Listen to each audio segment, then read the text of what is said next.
নবীর রোজা শরীফ দেখে মন ভরে না, এই গজলটি উনি শুনতে চেয়েছেন। তো আপনারা কোন ধরনের গজল শুনতে চান, তো আপনারা সেটি অবশ্যই কমেন্ট করে জানাবেন। আর ভিডিওটি ভালো লাগে থাকলে একটি লাইক, কমেন্ট আর শেয়ার অবশ্যই করবেন ভিডিওটাকে। চলেন গজলটিকে শুরু করি। আরশের মেহমান করেছেন আল্লাহ, কত শান কত মান মোর মদিনাওয়ালা।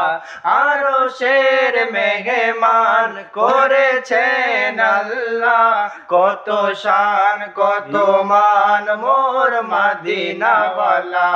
ও গো মদিনাওয়ালা দয়া করো না, ও গো মদিনাওয়ালা দয়া করো না।